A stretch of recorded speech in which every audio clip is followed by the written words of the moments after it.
Before chapters 3 and 4 of Deltarune, no one really knew what the angel and the angel's heaven were. Since we didn't really know much at the time, there seemed to be three equally likely possibilities. The angel could be its own character and just be an in-universe godlike figure. The player could be the angel, as in a meta sense they're like a god. And finally, Noelle could be the angel, as she had so many angel references to her, it just had to be foreshadowing. After the release of the new chapters though, most seem to have landed on the player being the angel. However, I'm not sure that's necessarily true. I believe the new information in chapters 3 and 4 might be pointing in another direction, one which will let us figure out the nature of both the angel and the angel's heaven, and potentially just what the knight is doing with Undyne. Part 1. Noelle is the angel, or rather, she will become the angel. Noelle is repeatedly referred to as an angel in the Weird Route and has many connections to angels, such as telling Susie she'd grow big angel wings while in the Ferris wheel, or the literal angel wings in her closet from when she played the angel in the holiday pageant, or the angel doll in Rudy's hospital room which she and Des made, though I'll get back to that one. In the chapter 4 Dark World, we get to see the full prophecy, and in it we are shown our three heroes. The first hero, the cage with human soul and parts. The second hero, the girl with hope crossed on her heart. And the third hero, the prince alone in deepest dark. The community was quick to figure out, however, that the second hero, the girl, might not actually be Susie, based off of the image's sword and gown, both things not associated with her. Noelle, however, wears a gown and can equip swords. From this and other evidence, it became clear that the story of Deltarune might not be following the original prophecy, but rather a reinterpretation of it, where Susie is the second party member instead of Noelle. We're also shown this line of the prophecy: "Love finds its way to the girl." Susie, of course, thinks this refers to her, as in her dark world, the prophecies are all out of order. Again, the fandom was quick to note that love could refer to level of violence, and how this heart kind of looks like a soul inside of Noelle. In the Weird Route of chapter 4, we put the thorn ring from chapter 2 back on Noelle, and the screen cracks with the red color of the soul.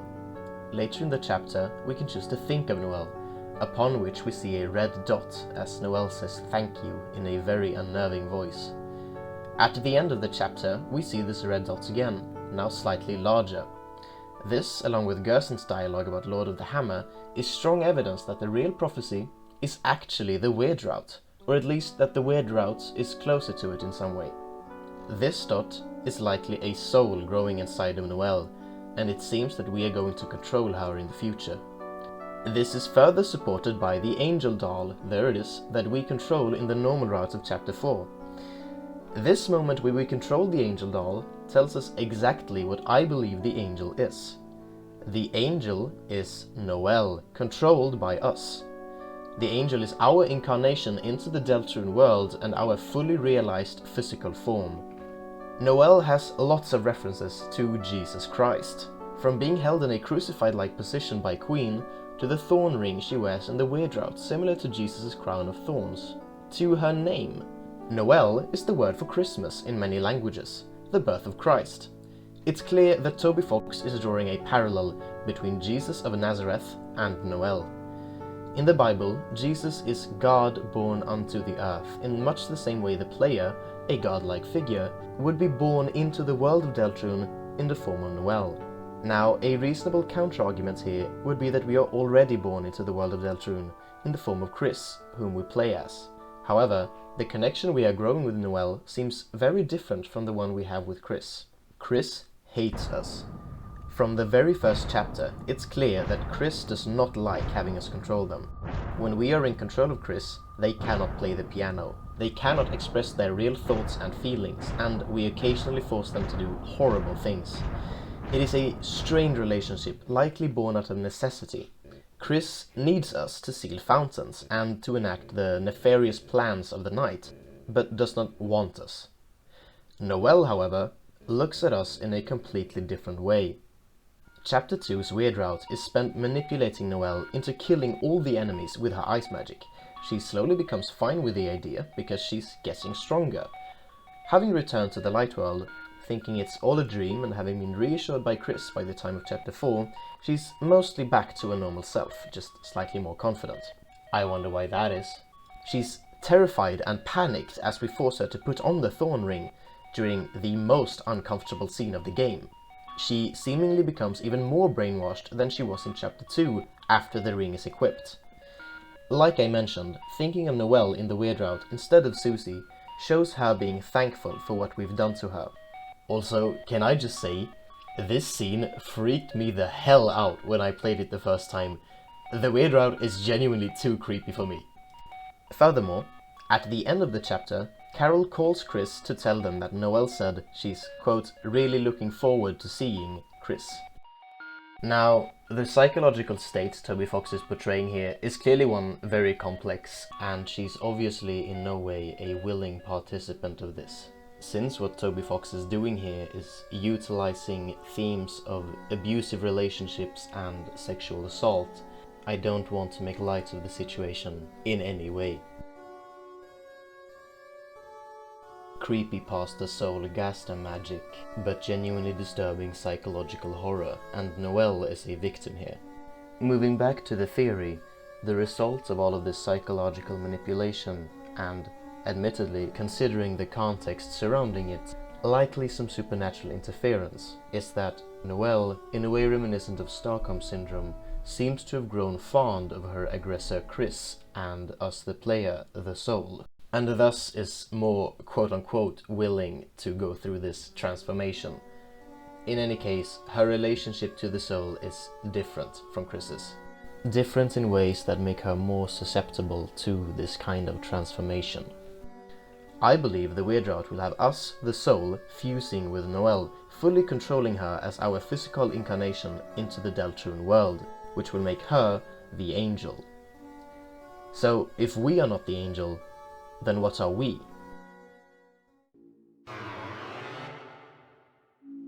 Part 2. The Angel's Heaven. During the fight with Spampton Neo, he repeatedly mentions a heaven. Interestingly, he speaks directly to it, as if it's a person, asking if it's watching. He also claims that heaven is somewhere beyond the dark. Quote, Chris, I need you to be big with me. So big we'll stand up tall and see past the dark. Stand up with our heads in the clouds and look into heaven. End quote. Now, because it's mentioned so scarcely in the game, I'm going to assume he means the same heaven as the one from the prophecy. And this makes for a very interesting possibility. What if the player is the one known as heaven? After all, heaven is where angels come from. If the angel is our creation, it isn't that far-fetched to call us heaven.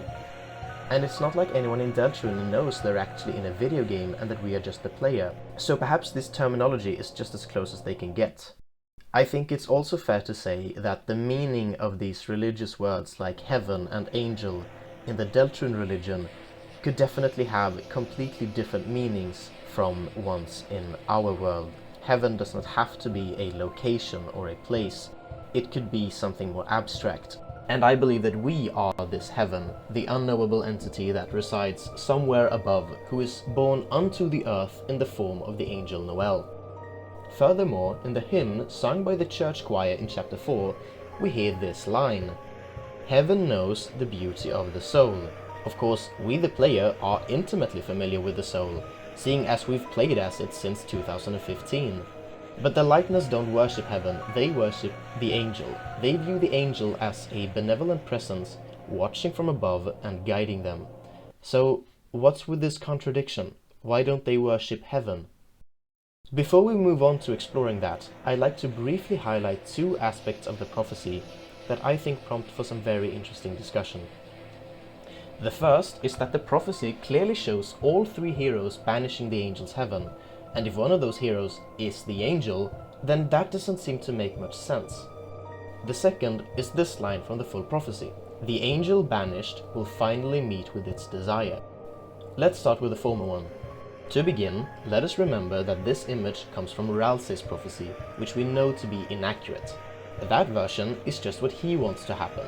It's his prophecy fanfiction, so we cannot trust what we see in it. Still, it doesn't make much sense that one of the heroes becomes the other's enemy, right? Well, consider this. We know the prophecy ends with tragedy. What if that tragedy is that Noelle must be killed? If she becomes our physical manifestation into the world of Deltarune, perhaps killing her then kills us, banishing us from the realm of Deltarune completely. And so the prophecy line. This one is tricky. It seems counterintuitive that the angel would desire banishment. It also says the angel is going to be banished, not the angel's heaven. Now, that specifically isn't really an issue, because if banishing us means killing Noelle, then she would also be banished, so to speak. Second, there is the possibility that Noelle will end up wanting us gone just like Chris does. That she will see how evil we are and want to get rid of us and our influence over her. So even though she'll die in the process, she will get what she desires. Another way to view this wording is that it was only how the writers of the prophecy interpreted the angel's actions. Cathy tells us the prophecy is written into time and space, but that could very well just be a belief that's developed over the years as the original authors became lost to time. It's fully possible that the original authors didn't completely understand the events they wrote down either, but simply interpreted the angel's actions. Since the hero's goal is to banish the angel's heaven, and one of the heroes becomes the angel to make that possible, that could definitely seem like a self-sacrifice. With all that being said, desire could actually have a double meaning. Now, I would have never come up with this myself. This is a theory that someone going by Beetle in Spooky Dude's Reviewing 20 Theories video made, though we draw different conclusions. The idea is this.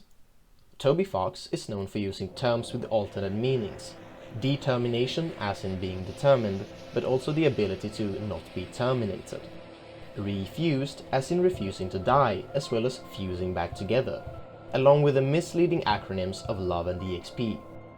So what alternate meaning could desire have? Well, while D as a prefix is often used as a negation or reversal, this is how it's used in determination for example, it can also mean to be derived from. Sire can mean father, and lord or king. Meeting one's desire can therefore be interpreted as meeting one's maker. In the context of the prophecy, this would mean that the angel literally meets the lord or father that created it. In Beetle's theory, the soul is the angel, and since the soul was seemingly created, or at least its connection with Chris was created by Gaster, banishing the soul will let us meet Gaster, which is also many of us players' desire. In the context of this theory, however, where Noelle is the angel finally meeting with its desire would just mean that it finally meets its maker, that it finally dies. So essentially it's wordplay, and this isn't necessary for the theory, but it's something interesting. Alright, so maybe that wasn't so brief, but I think it's an important foundation for what we're going to discuss now, the religion of the Lightners. Now, fair warning, this section gets pretty speculative, and I myself am not religious, so if I misrepresent anything you believe in, then I very much apologize, and please feel free to correct me in the comments. As previously mentioned, the Lightners worship the angel, not heaven. Initially, I felt this was a thorn in this theory's side, because how the Lightners describe the angel seems to fit the player more than it fits what I've described the angel as. Furthermore, in my mind, I assumed the prophecy was just one of a plethora of religious texts from this church, and that the angel was part of an extended religious law, which would also argue against this theory, because the Noelle angel only exists within the confines of the prophecy, where it's both created and destroyed, even though they believe the angel watches over them at all times. However, Chapter 4 makes it very clear that the legend is the entire focal point of the Lightners religion. In the church, the hymn we hear is about the prophecy. Alvin's speech is about the prophecy. All the iconography is the Deltarune. And Cathy's speech flat out tells us the whole church is centered around the prophecy. But that doesn't solve the main issue. Why do they describe the angel as a benevolent being who watches over them, if the angel is only this physical manifestation of us, a much grander being that actually does watch over them from above? But depending on how you look at this, it can make a lot of sense. How can the Lightners understand this cosmic being that's so far beyond them it inhabits a completely different dimension, when there exists this tangible, almost human-like entity, whom the prophecy also makes out to be selfless enough to sacrifice itself for the world? Why wouldn't they worship that instead? The angel, as this theory describes it, is much more approachable for a personal religious connection than the player is, and in many ways it's like Jesus from the Bible. Perhaps these similarities even go a step further. Maybe, in the Lightners' faith, the angel ascends after it dies and becomes this transcendent, omnipresent being that watches over them. Even if that last speculative part isn't true, most religions do have a more human figure as their central deity, even if they also have one that's a more omniscient creator of the universe. Christianity, which Deltarune's religion seems to draw from, has Jesus Christ as their main point of worship, but there is also the Father and the Holy Spirit, less human and relatively more unknowable faces of God. I believe it's perfectly reasonable to suggest the Lightners believe in both the otherworldly, eldritch player, Heaven, and that Heaven's avatar, the Angel. They mainly worship the Angel because they can't understand Heaven on a personal, human, or should I say monster, level. Part 3. What about the normal route? As I see it, there are three main possibilities for what all this might mean for the normal route. The first one is that there simply is no angel in the normal route. The angel's heaven cannot be banished without its physical form and the roaring occurs. After all, the prophecy states, to save the worlds, there is only one way. Which doesn't necessarily say that whatever this is will happen. It could just mean to say that it must happen if the worlds are to be saved. But that doesn't feel right. I mean, it seems weird that Toby would put the good ending in the route that involves murder and gaslighting. Apart from that, it also relies on speculation, and goes very heavily against Toby's promise of only one ending. So if we will banish the angel's heaven in both routes, what might that mean? What if we do have an angel in the normal route? What if that angel is Chris?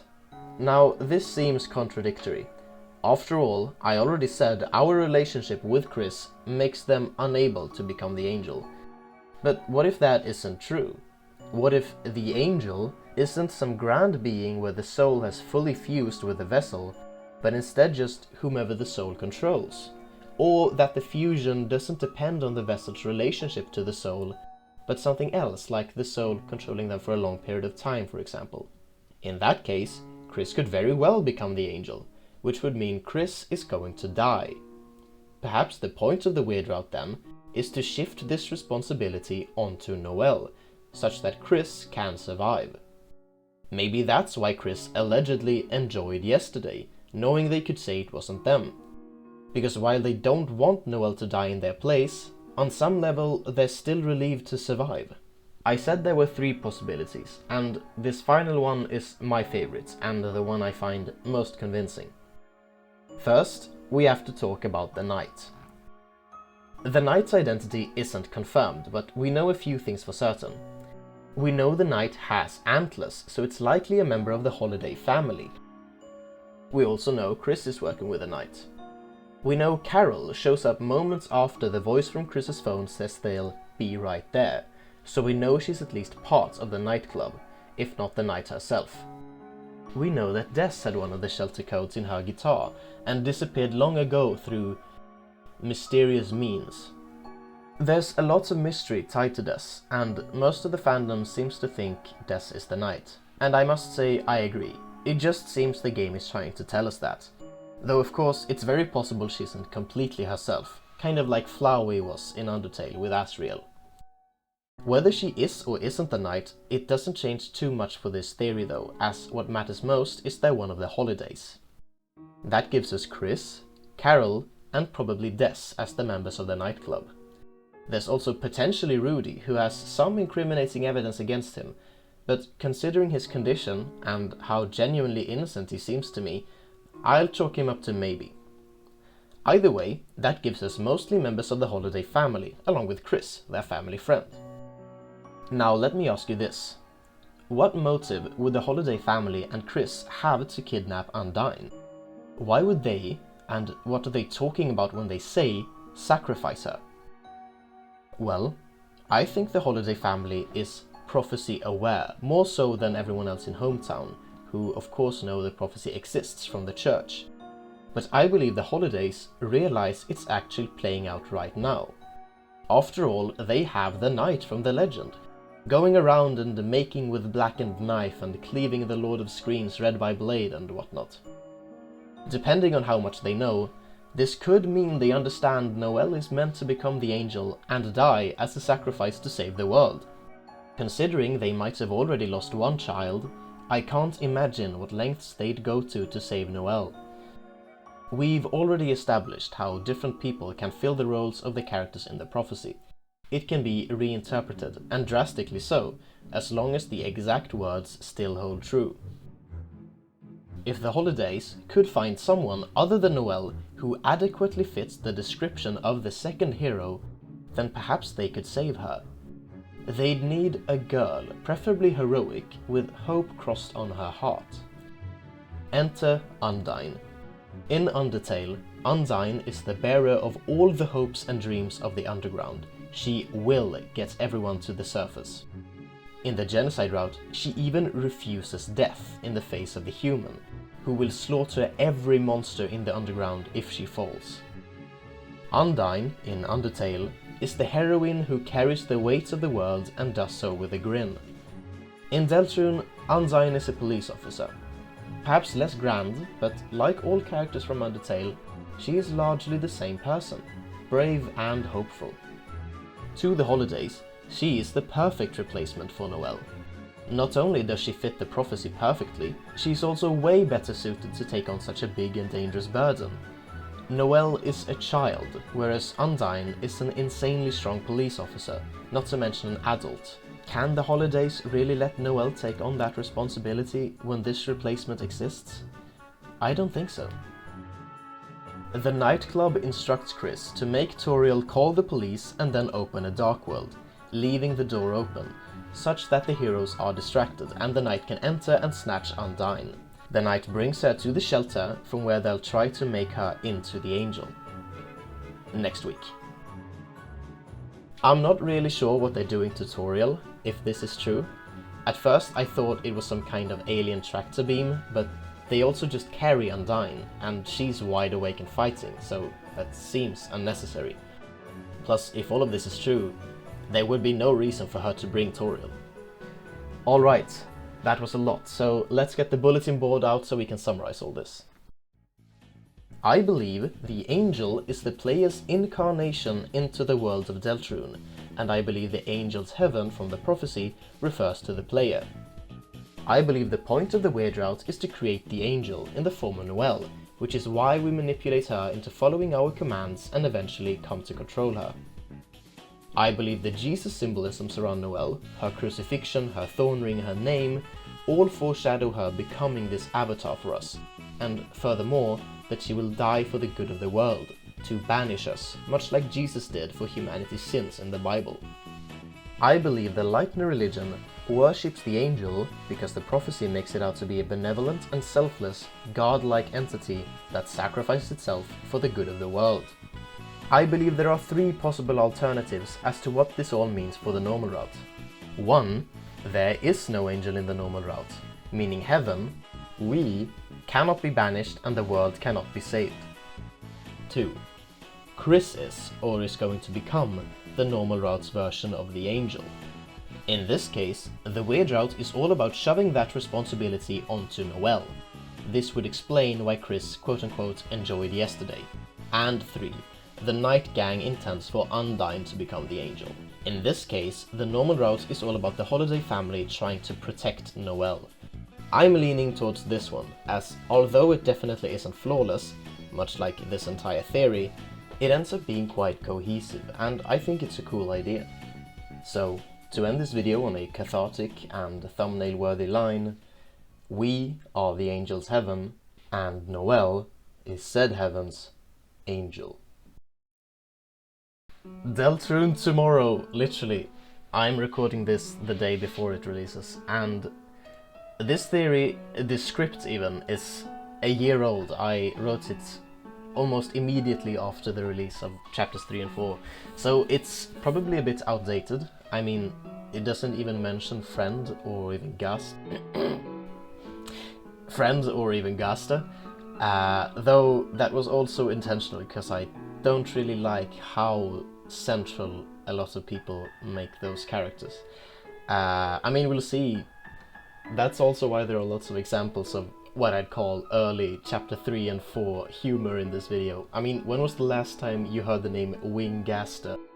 I still find this theory really interesting, and in my heart I still kind of believe it. Like I said, I wrote this whole script a year ago, and I also did basically all the editing for this audio, so I never actually got around to finishing it. And I decided now that I wanted to get it done before the release of chapter 5, so that it's at least out there. Even if it's completely wrong, it's at least out there. This is also basically the first video for this channel, and we'll see if I ever make another one, though subscribe, because you never know. I'm going to finish editing this video and release it, so ciao. This has been a Disguised Spaghetti production.